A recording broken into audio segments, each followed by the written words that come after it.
Welcome to another episode of The Halal Gap. I'm your co-host, Sophia Alani, and I'm joined by... your other co-host, Skandar Atik. As always, the man behind the mic, Hamada, where you at? What's up? Awesome. He's right there. Where did you come from? Who knew? So we are joined today by a very special guest. Take it away, Zig. He's a comedian by night and an investment banker by day, featured in the New York Times and the Emmy Award-winning documentary Make Comedians Great Again. The world-famous Gotham Comedy Club in New York crowned him the funniest person in finance. Originally from Winnipeg, but joining us from his adopted home in New York City, please welcome to the podcast, Feraz Shere. Woo! What's up? What's up? Thanks for that intro. What's going on, man? What's going on? I love that you threw in Winnipeg, man. That's all that matters. Out of the whole thing. That's all that matters. You can't Winnipeg. forget your roots. You cannot forget your roots, man. Oh, never, dude. Never.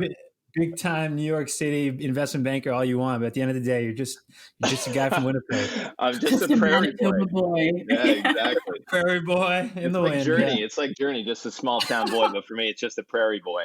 You know, that could be your next comedy special, like your next album name, Prairie Boy. I like that. Ooh. That's good. Now you're thinking, Sophia. I like it. But it's funny, like no, it's funny. Like Winnipeg is a big part of the New York experience too, because at work, I find myself talking about Winnipeg so often that like everybody knows where Winnipeg is now. Like I remember there was one day where there's like these people and they're all from like Boston and Florida and like Philly, and like everybody was just Googling Winnipeg and like showing me Google images about like all these like, you know, different landmarks in Winnipeg and the prairies. It was pretty awesome. I'm like, you know what? I'm really repping Winnipeg hard right now. It's good.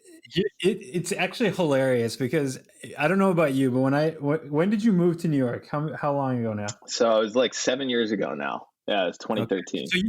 So I moved there in 2012, and the same thing happened to me where it was like literally you have those like really ignorant American comments where it's like, do you know this person? Like legitimately that happened to me. People are asking if I know people in Canada. Yeah. And then it's like, how far are you from Toronto? And then that's like question number 2. And then it's like, okay, no, they like start to realize that there's more than just Toronto and Vancouver, Canada. But you start to educate people on specific cities. It's great, man. And Winnipeg, we gotta spread the word. No, that's true, man. Well, with it's good that hopefully you rep the Oilers, and you know we definitely rep the Jets over here. It's actually crazy. Like there's now a group of Winnipeggers that live in New York, and it's just kind of random, you know, people, different age groups, but everybody gets together during the playoffs and we'll take over like a sports bar or something, and everybody will just watch the Jets. And it's funny seeing the New Yorkers' reactions because we all go in there. We're all singing "Oh Canada." We're all cheering like crazy. We're all wearing the Jets jerseys, and they're like, "Who are these people? What is going on right now?" Amazing. Like that's awesome. That's so good. It's good. Unfortunately, when I was in New York, the Oilers did not make the playoffs any of the years I was there. So that's a big shocker. They didn't quite have that same experience. Sophia, are you an Oilers fan or? I am a Flames fan because wow. Listen. We have to end the podcast now. What's I don't know where we go from here. Technical difficulties. Hey man, because I'm from Calgary and I was there in 2004 when we went to the finals against Tampa Bay, and that was just like one of the best years of my life. It was so fun. Like the city, the way that sports transform a city, and like how everyone, like that was all anybody cared about. Like we had like school projects based on it, and even in like the Jamaat Khanas and the mosques and stuff, like they would like put the Flames games on after the ceremonies because people were like, can't miss this. It was like just so dope, man. No, it's life. It's life. Actually, Sophia, we're playing Calgary for the qualifying round to get into the playoffs now. I don't know if you've been following, but it's going to be Jets versus Flames. So is it? Yeah, I haven't been. I've been so. Yeah. The Oilers got the short end of the straw on that, in my opinion. We have to play Chicago. That's brutal. But yeah, that's brutal, man. That's tough. We'll make it through. That's tough. I do love the Jets. Oh, you have the Jets? I'm sorry, I didn't get that in. I was just gonna say I do love the Jets. They're one of the good ones. You know, I feel like it's not to make this entire podcast about hockey, but when they first moved back, I feel like it was just such a feel good story in Canada. You know, it was like coast to coast. Totally. Everybody was excited. It was like, you know, we got the team back, and, you know, rooting for the underdog, like small town, got the team back. And so, yeah, we're kind of like, you know, in some respects, I like to think that we got fans all over the country. But I would think so. I would say. I think everybody was like on board with having another Canadian franchise.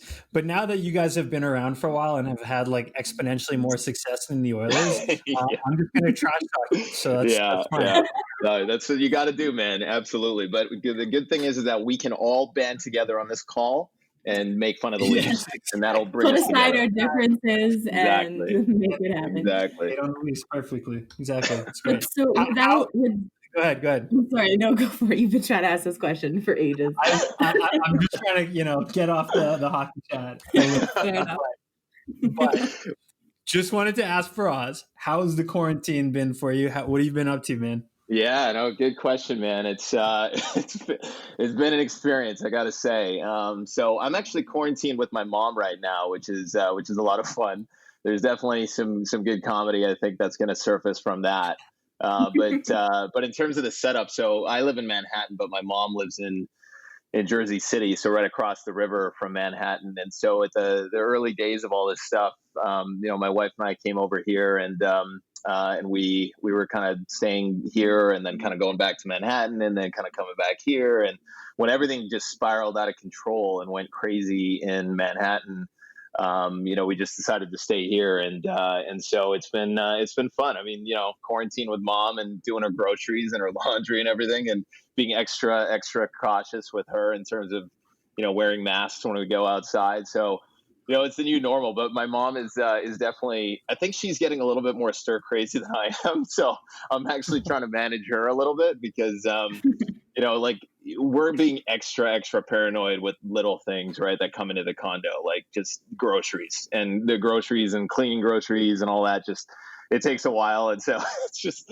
these things that take up way more time than you would ever want to spend are, you know, obviously highly problematic, but you just got to deal with it. But yeah, otherwise, you know, it's kind of funny how it's Groundhog's Day, right? It's the new normal for everybody. So, you know, during the day, obviously, I'm just working all day and talking to clients and doing some Zoom calls, and, you know, for those calls, and I have to look somewhat presentable, but the rest of the time it's like it's a bad scene, right? Like I am just very unkempt. But yeah, it's interesting. I mean, I'm trying to go outside as much as I can, get some fresh air, but the rest of the time it's Groundhog's Day, man. Every day is the same. So I'm managing, but yeah, it's interesting to see, you know, the adjustment in terms of, you know, where my comedy has gone a little bit as well, just kind of being in quarantine, which is kind of interesting. But you know, it's also strange as not knowing when this is gonna go back to normal. I've heard some varying ranges. So, like, has that been, speaking, like, I was going to ask about, like, doing your comedy while unable to go to clubs and perform and, you know, having to do it virtually. Have you found that to be quite a shift, and, like, not having an audience to play off of and stuff? Like, how has that impacted your process, your writing process, and your performances? Yeah, for sure. No, it definitely has. I mean, I would say the first thing is that it's just so strange not performing in front of a crowd, because a large part of stand up is feeding off the energy of the crowd, right? And even more recently, just, you know, I've done a ton of stuff where I'll interact with the crowd in my act. And I mean, you know, crowd work is one thing, but also bringing in characters, like if I'm doing a Trump and I'll start talking to the crowd as Trump, like that type of stuff. You can't really do it on a virtual, you know, Zoom call, right? So it's very different, and the experience is very different. And so, you know, the sets that I have done virtually, the other challenge is that a lot of people are on mute. And so you're doing these jokes, and normally, you know, they would kill on a stage, but you do them on a virtual call and you just don't hear a lot of feedback, right? So you're kind of like, all right, well, maybe I'll have to revisit that one. But the good thing is that with Zoom, you can kind of see reactions and people are laughing and whatnot. So it's fine. You just roll with it. But it has forced me to kind of take a bit of a different approach in terms of the type of content, right, that I'll write, which has kind of shifted to a little bit more sketch comedy. And that's kind of what's led to, you know, some of the videos that you guys have seen I always kind of wanted to do that, and I really, really wanted to lean into writing sketch comedy, but between work and then doing stand-up shows on the circuit in New York, I just never found the time to really devote more energy to it. So this has actually freed up a lot of time and exploring that side of my my creativity. So it's actually, it kind of, you pivot a little bit depending on the circumstances, but this has actually been a catalyst to force me to do that. So it's interesting. That's pretty cool. So like, do you have like, is sketch comedy not being something that you'd really explored before? Like, what would you define your style as before and then now? Yeah, it's interesting. I mean, I would say sketch comedy has kind of been part of my shtick, if you will, because I do a lot of characters and voices on stage, right? Like I'll do Obama on stage, I'll do Trump on stage. But it was really more in that stand-up format where it was like set up, punchline, right? Set up, punchline. Like it was that type of stand-up comedy format. Wait for the audience to laugh, have them to react to the joke, kind of pivot accordingly in your set list, right? It's very like formulaic in terms of stand up and the way in which you deliver something. But sketch comedy is like really different, where you're like creating a scene and you're creating characters and a setting, and you're kind of writing out like sort of like a script, like you would a movie in some respects, or a TV show. And so it's very different in terms of, how you structure it, and, where the laughs are going to be, how to actually set something up and make sure it's very clear as far as the scene. And so that's why, like, historically I would do kind of sketches, quote unquote, on stage, but it would still be that format of setup, punchline, right? Whereas now it's like, you're setting up a scene, and then you're having two characters interact with one another, and one character kind of wants something and the other character is kind of stopping it, and there's this back and forth that occurs. But yeah, it's a very different style of writing, which is kind of interesting, and that one that I didn't spend a ton of time exploring really up until recently. Yeah, it'll be interesting to see how that entirely impacts like comedy generally. If in a year, 2 years from now, if we're starting to see production that is impacted by like people's requirement to totally change the way they think about how they process their comedic writing, right? So that'll be interesting to see. But okay, before we dive too much into what is currently happening and what you're getting into next, and so on and so forth, let's take a step back and hear a little bit more about your journey. Like, how did you get into comedy? Has it always been something that you're interested in, or was this like a later passion of yours? Tell us about the origin story of Feraz Shere.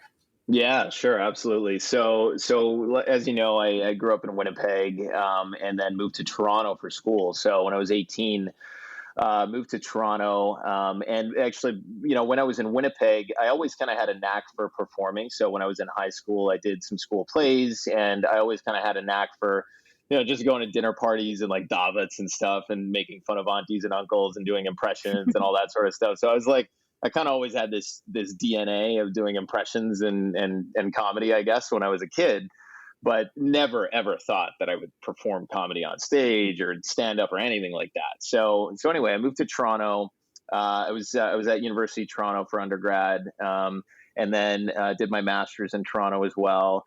And when I was there was a program called it was called School Night, and that's an engineering. So basically, the engineering school would put on this play, and it would be a comedy, a comedic play, full kind of like sketches, like kind of put together, sort of like SNL style. But they do it every single year. They're probably still doing it. I mean, it's been around for a really, really long time, like decades.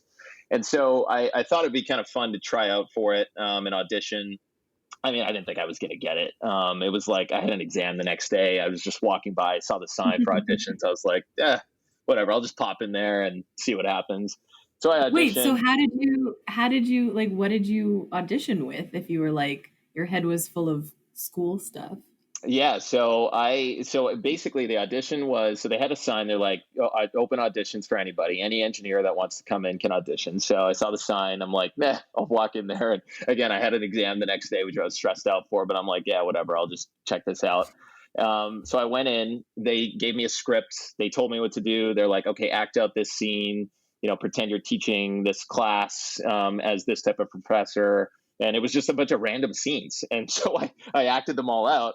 And I'm like, there's no way I'm getting this. And then I got a call the next week. They're like, hey, you got selected. You're part of the cast. I was like, oh my God. So, all right, I'm in school night. So I did that, and that was actually a really big production. I mean, it was a full musical. It was awesome. I mean, the way they put it together, it's still like a really popular show at U of T. But that's when I was like, man, I really enjoy this. Like, I enjoy the thrill of being on stage. I like making people laugh. And again, it was sketch comedy, but it was an awesome journey. And so again, I did that, but then I just kind of got bogged down with school again. And then, I was applying for my master's. I mean, I got into this master's program for business school. And again, I was just focused on, the corporate life and the path that I was supposed to follow, as always. But then when I was in business school, I found myself impersonating all the professors, like literally every single class. And I would be doing this, and, we'd be having assignments late night, and I would just be like firing off impressions of like our stats prof and our strategy prof and our finance prof, and people were like dying. And I just had fun doing it. And then they had this, like, they called it no talent night at Rotman, because it's like none of the business school people had any talent, right? So then I put together a little comedy sketch for the quote unquote no talent night, and it blew people away because the impressions were, again, apparently people really, really liked them, and it was very good. And so I did about 15 minutes of stand up at the no talent night, and then people were coming up to me after being like, dude, what are you doing? Like, you're not meant to be a banker. I mean, you gotta be like doing comedy. And they started introducing me to their friends who were like managers. And then again, I never really thought about it more seriously. And then I got a job in banking. And then I was just getting absolutely annihilated, with work, right? I mean, the hours were grueling. I was working in Toronto at the time. So this is like 2008 to 2011. But even during that time when I was working again, and this is like, I came in as an associate in banking, and at that level, you really get, put through the ringer in terms of hours. Like there's not a lot of hours in the day for other things, at that level when you're a little bit more junior. And so, there wasn't a lot of time to write, but my brother at the time, he was kind of the catalyst that really pushed me into doing stand-up, because he was doing stand-up in New York several years back. And funny story, he actually started with Amy Schumer. So they were in the same class, and he was doing really, really well with stand-up. But again, he quit. He moved to San Fran to work at Google and everything. So he never like really pursued it, but he was doing really well with it. But then he told me, because of my character's voices, I should try it. And that's when I went to Yuck Yucks in Toronto. And I remember this story, and then I'll pause because I've been rambling, but I remember the story. I was sitting there. This is great. This is awesome. Yeah, so I was sitting there at work, and I was like grinding on this model. And I remember I had an open mic night or some type of comedy night at Yuck Yucks in downtown Toronto. It was like a 10 p.m. set or something. And I purposely said to them, I was like, I'll do the 10 p.m. show because I know I'll have more of a chance. By the way, I feel like we should clarify, grinding on a model in this situation is a financial model. Just for people who are not in finance. That's an Excel model. I saw Sophia's face change. We're on video here, and Sophia's face changed when you said grinding on a model. And I was like, I feel like non-finance people might need a clarifier here. Oh my God. Yeah. Sophia, the only exposure I've had to models is like balance sheets and income statements and like rep errands, okay? Let's be clear. I was like, this guy's living a secret life that he just casually drops that in. Just grinding on a model, no big deal. Okay, sorry, carry on. I love that Sophia didn't say anything either. She wasn't like, wait, what was that? It's just like, all right, I'm looking at Gunder awkwardly right now. It's like, what is this guy talking about? Oh my God. All right. So yeah, my balance sheet wouldn't balance. And so I was trying to make it for this 10 p.m. show. And I remember my managing director at the time, who was like, partner equivalent, I guess, in law or other industries, was just hovering over my shoulder. And I was just like, oh, this sucks. Like, I'm not going to make it to this show. Like, I had this whole 5-minute set prepared. And eventually, like, I told him, hey, I got to like sneak out and do this thing, but I'll be back in a couple hours. He's like, okay, cool. And it's like 9:45 p.m. So then I'm like sprinting to Yuck Yucks. I got on the stage. I do this set. It's my first set. And you're so arrogant when you think about your first set, like, because I had done this set for a lot of my friends, and they all laughed, and they're like, oh yeah, that's going to kill. Like, you're going to be amazing. And then I was going in there like my chest was all puffed out, like, oh, I'm going to kill this. And then it was such a humbling experience because like some jokes are completely flat, right? Like no one is laughing. And then there's others that were like, okay. And then there were some jokes that were like, there was pretty good laughter, but for the most part, I left the stage totally dejected, right? I'm like, wow, that was a very humbling experience. And, but I was able to do it. So, it was like my first time really doing stand up. And I enjoyed it, even though it was like a really humbling experience and the set was like lackluster and like, a lot of people weren't laughing at stuff. But then I went back, I finished grinding on my Excel model and PowerPoint. And then, then I started kind of leaning into it more. And I started, whenever I had free time, like in the evenings, I started writing a little more and just kind of refining that 5-minute set. And then slowly it started evolving. And then I was performing a little bit more in Toronto, and then I'll pause after this next point, but I moved to New York in 2013. And then I really leaned into it. Like I started going to Comedy Cellar and just checking out the comics there.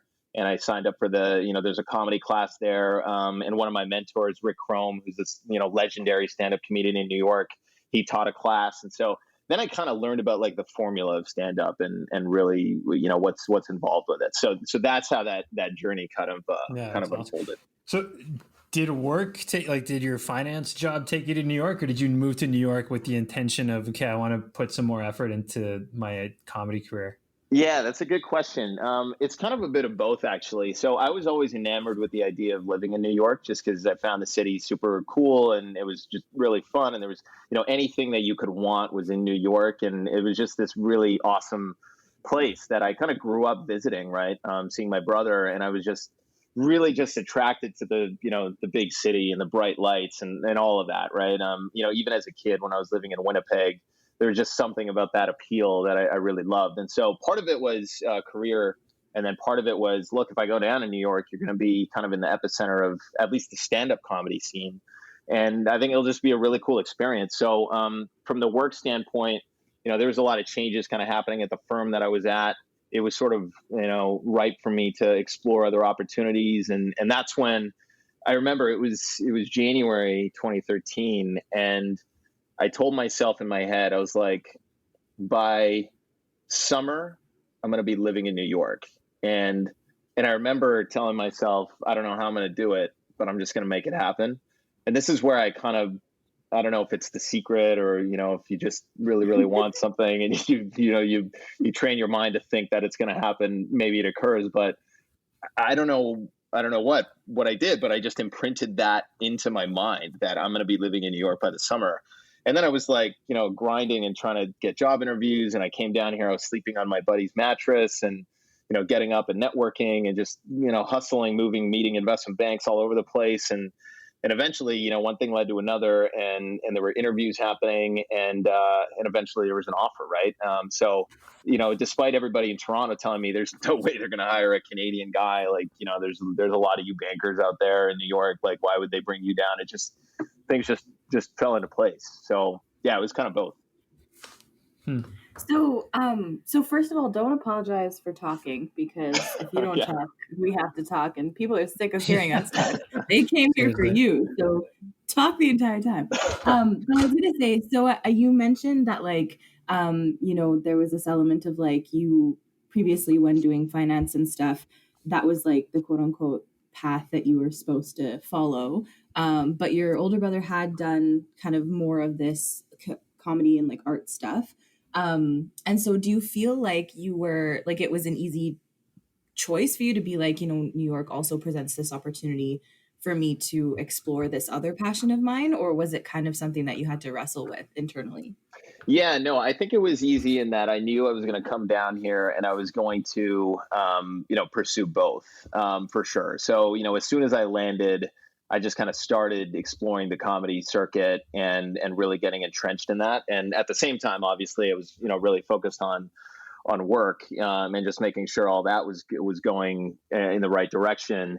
But I would say, I always sort of grappled with this idea of being a comedian and also being, an investment banker and kind of, in the early days, I sort of felt like there was a clash there. Like I didn't really embrace both of those parts of my identity together.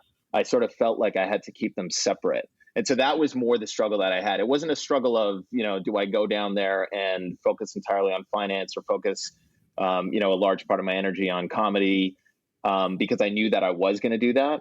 But it was more at the early days of it, and I've gotten over this, but the early days of it, I always felt like there was an identity clash. Like, oh, can I go to the comedy circuit and go to the comedy clubs and let people know that I am an investment banker during the day? Or do I have to tell them that I'm a full-time, 100% committed comic? Because then they won't respect me as much, right? Or, on the investment banking side, like, is it okay for me to be this guy that has this goofy, less serious side to himself when I'm going to these meetings?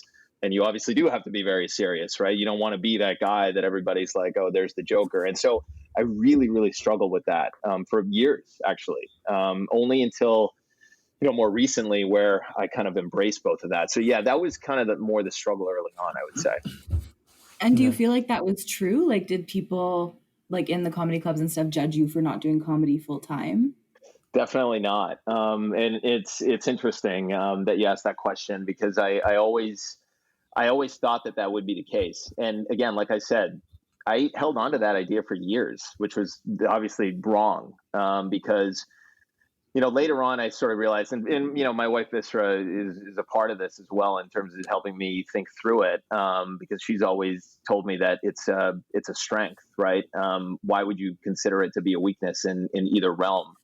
And she's absolutely right about that. And the reality is that it's actually been a benefit, right? So, on the investment banking side, actually, I didn't mention this, but when I was in Toronto, I also did a roast of a bunch of managing directors at our Christmas party. So they caught wind that I do a bunch of impressions and that I do like Obama, and I was imitating all these managing directors all over the firm. And then somebody caught wind of it, and luckily it was like the head of the group, and so he was like, "Okay, I need you to do this," and I was like, "Okay, well, I'm not going to say no, even though there's a ton of downside here." But at the Christmas party, I wrote out a whole sketch, and it was like sketch comedy, and so I was doing a bunch of characters, and it was like a great Christmas party, and so that was like one example of how that was actually a benefit, right? Because then there was all these people that I didn't even know saying, "Oh, hey, you did a great job last night." I'm like, "Who the hell is this guy?" Like in the elevator, and it was like some really, really senior dude, and that kind of I carried that with me when I came down to New York. Like even at the firm I'm with now, I've done 3 Christmas. Well, actually not Christmas. I've actually done the Christmas dinners, but also these managing director promotion dinners. And I've been the, resident in-house comedian, if you will, that's invited to do some of the roasts. And, so it's like kind of all these managing directors get promoted, and then they invite me to do like some comedy, and they're like, "Okay, now you can get the hell out. This is an MC only dinner." But so I'm like, all right, I'm happy to do that, put my career at risk in terms of making fun of these like bosses, but it's all good. But that's an example of like how it turned out to be a strength, right? As opposed to a liability. And so then likewise on the comedy circuit, it's been the same, right? Where, I've gotten in touch with owners of clubs, and I've met bookers, and, they know what I do, and it's led to more opportunities. Like, for example, the funniest person in finance contest, which is an extremely high bar, by the way. I mean, wow, like that is a very high bar. I'm being sarcastic. But they, when I won that, it was pretty cool. Like, because again, it was all these like finance guys on Wall Street that are competing for stand up. And, it was because it was in finance that it afforded me that opportunity and opened some doors. So, it actually has been more of a strength, and I've never been judged on either side for pursuing one or the other. So I've been able to reconcile that. Yeah, no, it's interesting you bring that up, because like I think the most obvious example is probably a guy like Paul Mercurio, right? Who has carved out an incredible career in comedy after being an investment banker and lawyer and all sorts of stuff. But it happens like more than you think in people with creative careers. But I guess my question on that would be, how do you balance the time, right? Like, how do you make sure, because I mean, investment banking, as you alluded to, certainly when you're a junior, but even more, even still when you advance in your career, is a very like time intensive job. So how have you found that balance between still growing your career on the investment banking side, but also working on your material as a comedian? Yeah, that's a great question, and I got to say it's definitely not easy. It's pretty tough. You have an idea that you want to work on, and it's happening right now, even in quarantine, right? Like even though we're at home and we have a lot of time, there's this pipeline of ideas that I have that I want to really work on, and I want to sketch them out, and I want to write about them, and then I want to film them. And there's just not enough hours in the day, right, between other responsibilities and obligations with friends and family, and being here with my mom and everything like that. It is hard, and so you just with anything in life, when you figure out where your priorities lie and things that you really want to focus on, you just kind of have to make sacrifices in other areas of your life, and it really comes down to like leveraging the calendar, which I historically have been not great at doing in terms of personal life. Like obviously the work calendar is like the work calendar, and it's like you got to call it this time, you're going to take it. But I've really now managed to like extend that into a personal calendar and like carved out time that's sacred at a certain block, a 2-hour block, like on the weekend, where that's devoted to writing, right? And I'm this uninterrupted time. I'm going to sit, I'm going to write. I might end up with nothing at the end of it, but you get your juices flowing, and you've just carved that time out for yourself. And that's what I think you need to do to kind of almost treat it like it is a second job in many respects, because I'm kind of my own brand. It's like, it's a side hustle, if you will.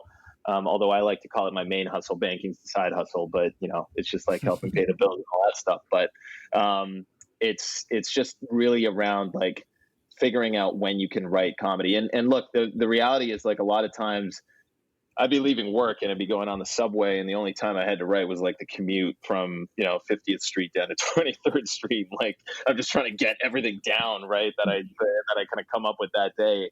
And then you've kind of got your time in the evening that you just have to really focus. But I will say it does get frustrating. Like there's a lot of my friends know this, like where there's times that I'm like, oh man, there's all this stuff I want to do, and there's just not enough time, and it can get pretty tough. But that's just the reality of the situation, right? And it's something that again I've been able to reconcile now, and I'm way more comfortable with it, and I've really leaned into both worlds more aggressively over the past few years. Whereas like when I first started, as you kind of heard it earlier on, a lot of it was just work, and the comedy was kind of a little bit more secondary in my mind. That's pretty cool. So like thinking about now that you're like kind of way more familiar and you're much more like popular now with your impressions, they're like so hilarious. I am so impressed by all of them. We've been like the whole board has just been kind of sending your videos around because we're getting stoked for again you at our Eid party on Saturday. But like this will air after that, so great job on at our Eid party, by the way. That was amazing. You killed it. You did incredible. Great, man. Carry on. Like you guys threw a great party. I mean, for a digital Eid party, it's one of the best. Actually, I don't know if you saw, but we did sell out, and I mean it's a free event, so selling out is a relative term. But we maxed our capacity on Zoom. That's the best way to frame it. Nice. Yeah, awesome. So you're going to be performing to a full screen. Sweet. Full screen. I love it. Love it. Maxed out Zoom. Awesome. Yeah, right? Like who knew? But yeah, so I'm going to add that to the resume too, by the way. I've sold out Zoom performances. Zoom performances all over North America. It's sold out. Yeah, dude, for sure.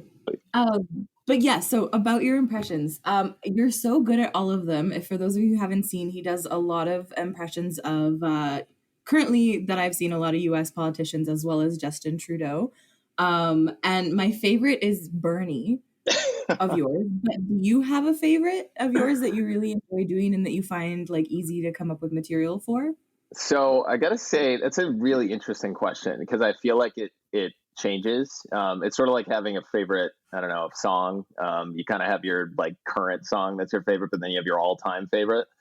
I would say the all-time favorite is Obama. Hands down. I love doing Obama. I love everything about him. And so I really love to lean into that impression. He's the one impression that I really started with. Back at Yuck Yucks, I actually had an Obama impression, and I'd like to say it's improved over time, but he's like sort of my all-time favorite impression that I like to do, and I've used him like all over. I've used him at friends' weddings, and I've done a bunch of sketches with him, and yeah, it's just that's always been like a fan favorite. But I'd say more recently, I'm having a lot of fun doing Biden, to be honest.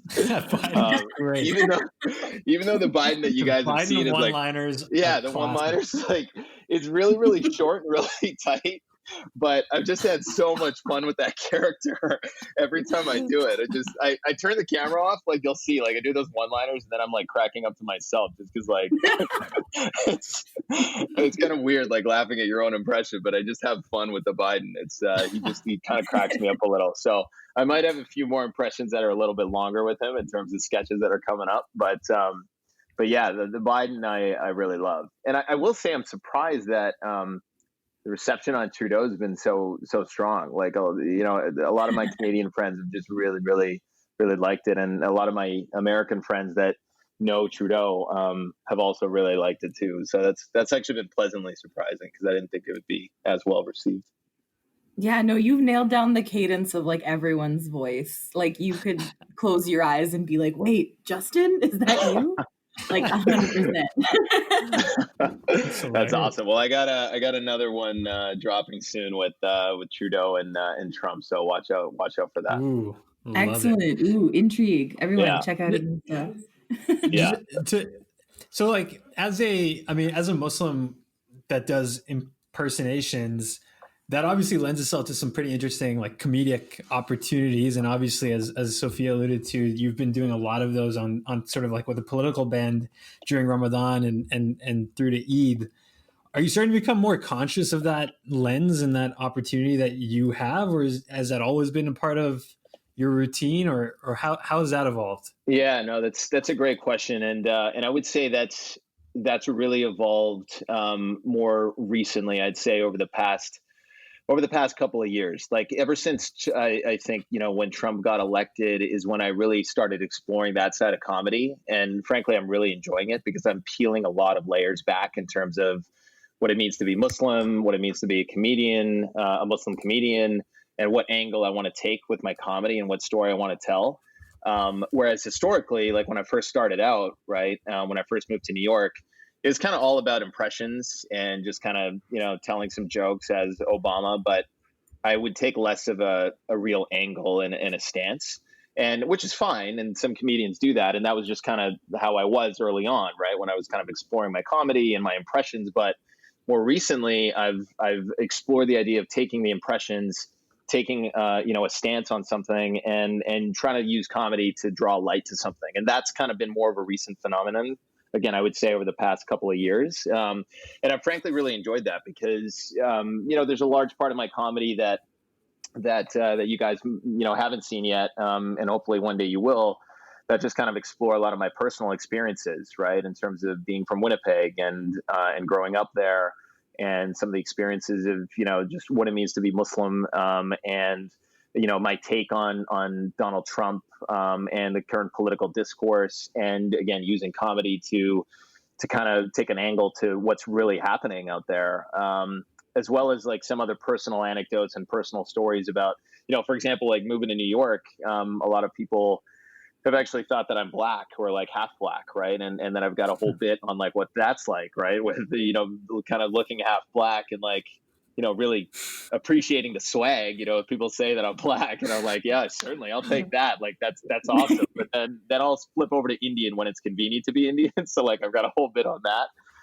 But there's a lot that I write about just exploring identity, and a lot of being Muslim has made its way into the comedy. So yeah, a great question. Yeah. No, so I mean, in that light, Newsday you were featured in Newsday's production of "Make Comedians Great Again," and that talks a lot about and for those who haven't watched it, I would highly recommend checking it out. It explores different Donald Trump impersonators, of which Feraz is an excellent one. But it also touches on this idea of, can you use comedy to smooth differences between people, right? And is that like, what are your thoughts on that? I mean, in your opinion, is that comedy's role, or is that, left best for others, and comedy is just a personal expression? Yeah, no, it's a good question. I personally do feel that it is something that brings people together. And again, this is just my personal take on it, because that has been my experience where, you'll have a room full of people from very different backgrounds, right? And this has happened at my shows where, there have been Republicans that have been born in the U.S., in the Midwest, that grew up Republican, have been Republican for, generations, that have been at my shows in New York, that have come up to me after and saying, I loved your set.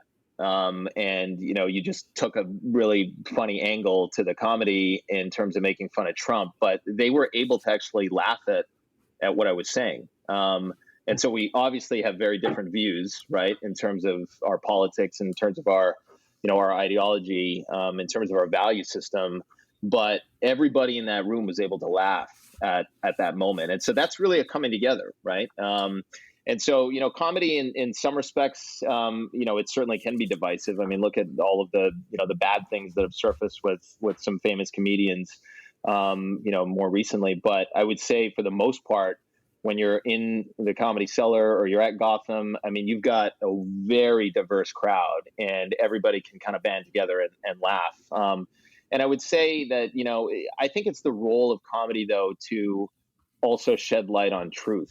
And that's something that I think is really important, right? Because you can use the medium of laughter to shed light on a true observation that everybody can look at and say, yeah, that's true. And then poke fun at it. Now, there might be some people that have a different view on what's true or not, but like if something's factual and you take a stance on it, then I think it's your job to kind of bring that to light and again use comedy as a medium to poke fun at it, and that's what really makes comedy authentic, and I think can bring a lot of people together. That's awesome. I like that. I like that idea of comedy being something that brings us together versus tearing us apart. And I think, like, I know I have definitely just in my life developed really wonderful relationships with people through humor. Like, that's how we connected and that's how we stayed connected. And I think that was one way that friends of mine and stuff have like had difficult conversations or overcome our differences, is like through that lens of like, let's recognize that like there is a lighter side to this that we can hopefully latch onto to help us talk about the more difficult stuff. Yeah, absolutely. And I think that, I would say that that's not to say that, you can't take an angle with the comedy, right? For example, I mean, I used to do this bit when the Muslim ban was happening. What would that actually look like? Like, how would Trump actually implement a Muslim ban, right? And it was all about, like, he would make everybody try and eat a bacon double cheeseburger at the border, right? And if they didn't, then it's like, oh, okay, like that's a flag, that's a red flag. And it was Trump, like in his voice, saying everybody is going to be forced to eat a bacon double cheeseburger, and if they don't eat it, they're banned. Okay, believe me. But that was like, that was something during that time. It was current. Like, people loved it. It was pretty funny, and so I've explored that. And then, I've also talked a little bit about, when people talk about immigrants in this country and how they should go back. And, I really bring light to the fact that, okay, yeah, if they weren't here, this Pakistani Muslim Harvard grad wasn't here, then you would be the one doing pediatric neurosurgery. Like, what exactly are you talking about, right? Like, there's jokes around that. So, I think it's important to definitely take a stance and take an angle and tell a story. But at the same time, even when you do that, you can, even if people have a different value system than you and look at it differently, you'd be surprised at the level of laughter. And to bring that to life, I did a show in upstate New York. It was near Scarsdale, which is basically, I mean, I don't even know the politics of Scarsdale, but this particular crowd was very, very right wing. Like, everybody was right wing. Because normally when I do my bits in Manhattan and I talk about Obama, like, there's cheers and I'll say, who misses Obama in here? And like the crowd will basically 90% of the room is cheering. over there, it was deadpan silence. And then I talked about Trump, and then there were like cheers, and I was like, yo, man, I ain't Manhattan no more. Like, we're in Scarsdale now, bro. And then I gave a fist bump to like the one colored guy that was sitting to my left. I was like, yo, bro, I see you. But man, it was different. But I did my bit just the same way I would do here, and the crowd ate it up. Like, they absolutely loved it, right? So that's just an example that kind of brings that to life, where I still took an angle, I still had a view, I still kind of came from it, as a Muslim guy standing on stage making fun of Trump. And yet this room full of Trump supporters was actually eating it up and laughing, right? So that kind of is like my proof point. I don't know if everybody's had the same experience, but I certainly have. Yeah, that's awesome. I mean, speaking about people who have very different viewpoints than you, on the flip side, you have recently become, at least in my circle, the WhatsApp auntie circuit hero. And your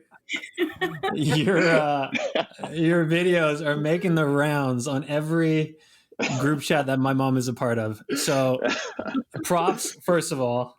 And second of all, did you ever think that you would be part of the auntie WhatsApp circuit? That's a hard demographic to crack into, man. Well done. Yeah, yo, man, that's incredible. Look, the secret goal. I didn't tell you that was the goal. New York. I was like, maybe if I move to New York, I can finally crack this WhatsApp circuit. It's tough, man, because they are relentless. Like, when they like something, they will make sure everybody sees it. Like, it's game over. You get in with the aunties, man, on their good side. Like, they are gonna pump your content, bro. It's amazing. I mean, you got Fox News on the one side, and then you got WhatsApp aunties on the other side. I feel like they just go head to head. Very similar type content, like extreme opinions. Yeah. Very like questionable. Yeah. In terms of fact checking. Totally. Yeah, exactly. Totally. But man, but in seriousness, like you've Sophia alluded to this a little bit, but these recent videos have really hit a chord with people, right? And you and I were talking the other day, like, you've been getting some incredible retweets and shares, and like, how has that newfound like recognition of your hard work, like, how has that been? Yeah, it's been great, man. I mean, it's awesome. I mean, it just feels good to make people laugh, and especially in this time, like, a lot of the comments I've received, like Mandy Husson had retweeted, and he just said that it's not a great time right now. People are living in a little bit of fear, a little bit of uncertainty. There's some people are kind of going a little stir crazy, and everyone's kind of in quarantine, and so some people are just kind of. It's a little bit of a miserable time for some people, but this brought some laughter to people, especially during Ramadan and during Eid, and it was awesome. The reception was great, and it felt good that that it just kind of made the rounds, and I was able to make people laugh. Even if it was just a minute long or a minute and a half long, for people to really enjoy the impressions and just have it relate to them in a way that.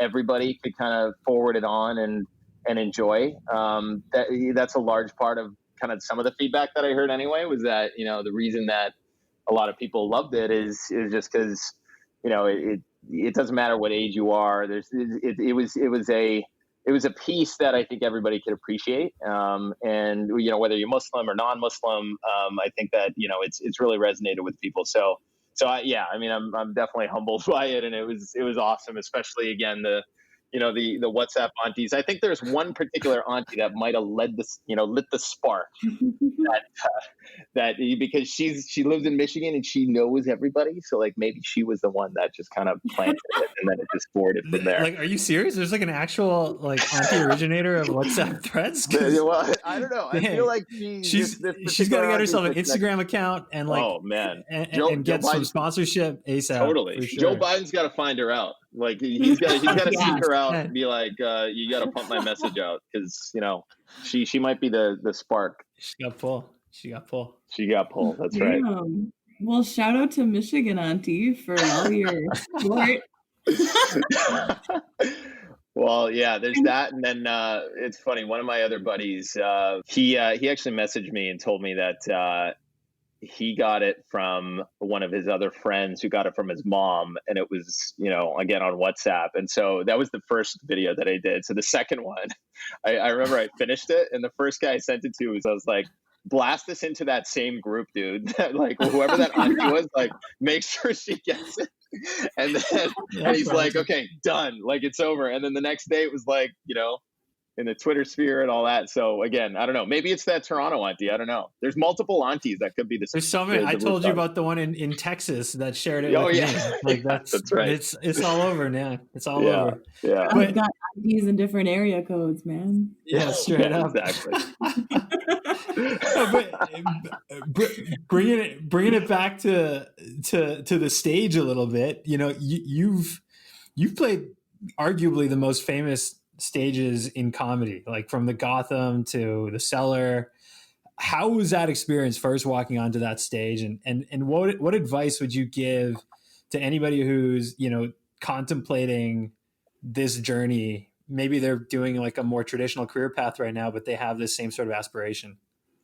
Yeah, no, that's a great question. So I would say, look, the journey has been it's been amazing. I mean, I was definitely really, really nervous the first time that I was getting up on Gotham, just because it's, there's been a lot of greats that have performed there, including Seinfeld and Gaffigan with regular drop-ins. And so when I first performed at Gotham, especially because it's a pretty big crowd, I mean, I think the capacity there is like 300 people or something. And when it's a full room, it's like, it's very, very full and loud. And at the same time, you channel that nervousness and those butterflies into like your performance, which is great.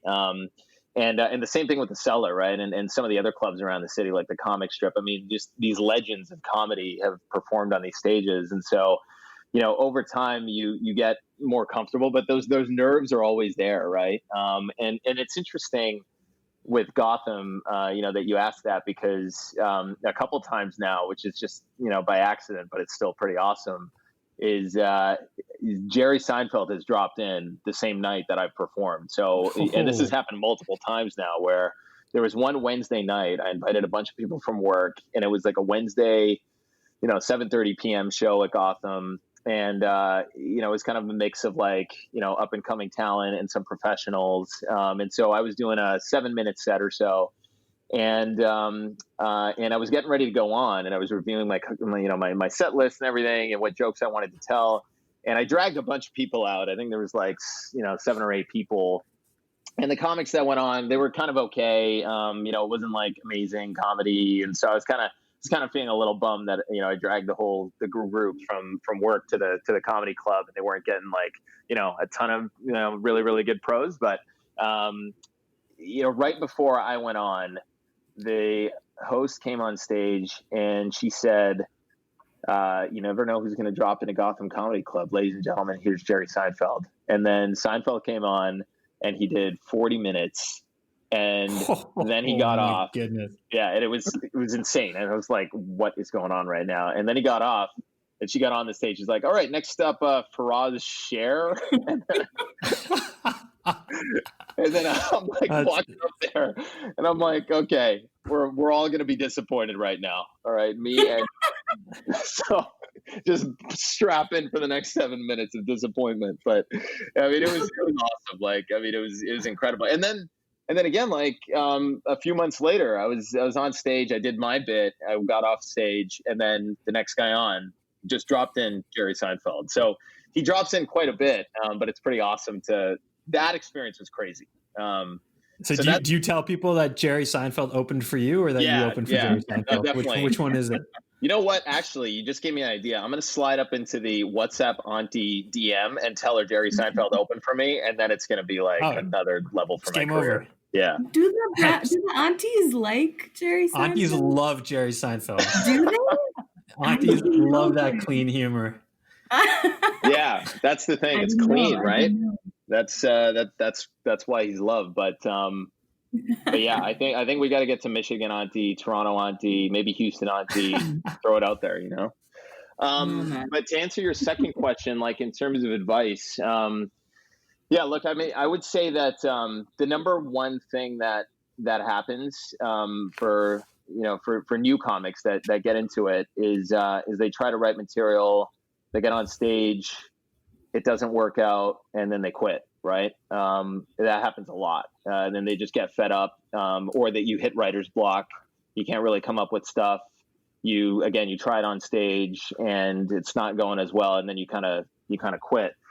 To really, really, really hone in on the craft, you have to stick with the writing, and you really have to continue to flesh out jokes and really refine jokes over time. Like, you can write a 5-minute bit and it will go well, but you can revisit that same 5-minute bit and evolve it and change it and update it and make it even better. Like, I remember hearing stories about Seinfeld writing, 5-minute bits, but he would take a year to perfect even 5 minutes, right? Just in terms of, certain words, and when he would like enter into the punchline and how he would think about the setup. And I mean, there's just, one joke can really evolve over time. And so I think the writing just has to really continue. And then I would say, like, the other important part of it, and this is my evolution as a comedian as well, is just, speak to topics that are authentic to you, and that really you own, right? Because that's the most authentic, thing that you can do as a comic, is talk about your personal experiences and your own life, and that translates a lot better with an audience, right? Whereas if you're just trying to talk about, any random subject matter that doesn't feel personal or authentic to you, that's where I think sometimes comics can get a little bit tripped up. But again, I've learned this over time. I'm still learning, right? I'm still, getting better, and I'm still learning from veterans and some of the people that have been around forever doing this. But I've found that when I talked about my unique personal experiences, it just makes a much more of a deep connection with your audience than you would otherwise. That's awesome. So what's next for you? What are you working on? Any other places we should be looking to keep an eye out for your work? Yeah. No, good question. So keep watching out for some funny videos. Like I said, I've been frustrated this week because I had all these these funny videos that I wanted to film and I wanted to flush out and write, and I have not had the time, unfortunately. But there will be a couple of these funny videos dropping soon on the gram and on YouTube, and hopefully on the WhatsApp Monty circuit as well. So subscribe to that. But I'll be dropping some of that soon, and I'm working on a bunch of other funny videos that I've got, and you'll hopefully see them soon. And then there's a bunch of other virtual comedy shows that are happening here and there. Usually I post about those on my Instagram, but I'm trying to really balance kind of doing those versus like some of the sketch comedy, because I'm having fun with some of these videos. So that's kind of what's next immediately, and then longer term, look, I mean, I want to keep exploring my story and really peeling the onion on it and some of the experiences. I mean, you got a bit of a glimpse of that with, just talking about Eid and some of the things that I just found funny, like rotating the John Amaz 90 degrees, right? These little tiny things that I experienced as a kid growing up, there's a lot more that I can explore there. And that's something that I've been spending time writing a little bit more on, in addition to, a large part of my stand-up routine already has that. Like, I had this whole bit about my dad and how he settled in Winnipeg and why he chose Winnipeg as opposed to anywhere else in the world. And then I've got a whole bit on my mom, obviously, who was like desperately trying to get me married, and she just never understood the concept of physical attraction, and there's a whole story behind that. As no Indian parent understands what physical attraction is. You can talk about it to the end of time, but they just don't get it. It's like, no, ye to doctor hai. I'm like, I know she's a doctor, but I mean, all right. Anyway,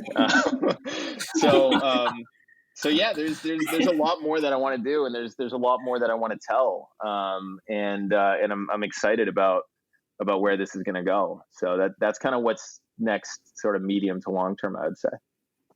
Amazing. Well, thank you for the wicked advice, and thank you for all these things that we can look forward to, because we will be on your gram stalking it until it all comes out. So thank you. And one thing that we do before we let you go is we typically have a series of some rapid fire questions.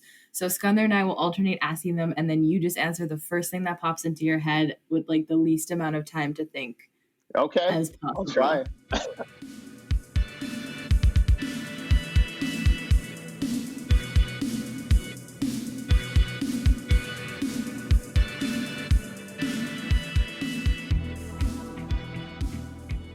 Are you ready for this? I'm ready. Okay. What's your most rewatched movie? Star Wars. Episode 5. Okay. All right. Okay. All right. Fair. What's the most random new hobby you've picked up in quarantine? Cooking salmon for my mom. Ooh, very specific. How do you cook it? So usually I'll throw in some honey on there. I might add sometimes a little bit of soy sauce, depending on what type of salmon I'm cooking. But I keep it pretty simple. Throw a lemon on top, and then throw it in the oven for 13 minutes exactly, no more, no less, and then bring it out, and it's good to go. 13 minutes is the key amount of time. Any more than that, and it's ruined. So it has to be 13 minutes. Nice. Okay, sorry, I sidetracked the rapid fire because I love salmon, but yeah, I keep it simple. That's a good tip. I've over seasoned the salmon before, and it was a bad life choice. Okay, so favorite type of potato? I'd say French fries. I don't know if that's a boring answer, but yeah, French fries. No, man, a classic. It's probably the only acceptable answer, to be honest. But okay. Most binge-worthy show on any streaming platform right now? Breaking Bad is the main answer, but I am on Better Call Saul as well. So that's okay. Yeah. Right on. Good stuff. All right. And then, what is your favorite or like most watched or most recommended comedy special that you just love? I love Chris Rock. Any Chris Rock special, because his satire is just is amazing, and he's been one that I've always loved watching over and over again. Nice. Okay. I mean, the last rapid fire question was going to be Chris Rock or Dave Chappelle, but I think I know the answer to that, unless you want to shock the world and say Dave Chappelle right now. Look, I love Dave Chappelle, but yeah, I got to say Chris Rock. Love it. Awesome. Thank you so much for your time, Feraz. This was awesome. Really amazing to get to know more about your journey and how you've been able to really make a name for yourself in both the finance and in the comedy world over the last little while. So thank you for your time. Before we wrap up, where can people find you? Yeah, absolutely. Well, first of all, thank you again for having me on. It's been awesome talking to you guys, and I really appreciate it. And also, just congratulations on all the success with Mosquers and the platform that you guys have built. I mean, I think it's absolutely awesome, and frankly, we need more platforms like this so that young Muslims that have a creative side can really have a platform to showcase that. So I think it's absolutely awesome, and I'm happy to be part of it. You can find me on Instagram. It's just my name, Feraz.Shere. Also on YouTube. Look up Feraz Shere Comedy. You can see me on YouTube. And then my website is ferazshere.com as well. And also on Twitter, same name. So yeah, look me up on any one of those. And again, there's going to be some more stuff dropping soon. You could probably also check out your mom's favorite WhatsApp group. Exactly. That's right. Awesome. Thank you again, bro. I appreciate this. No worries. Thank you, guys. Really appreciate it.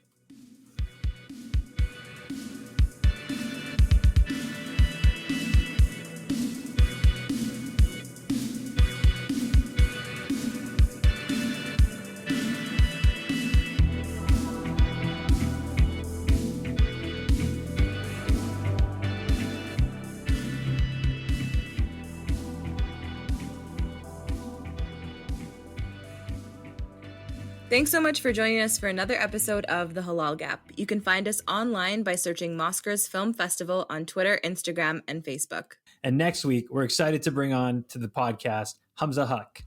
We'll see you then. Or I guess we'll talk to you then. We'll do something next.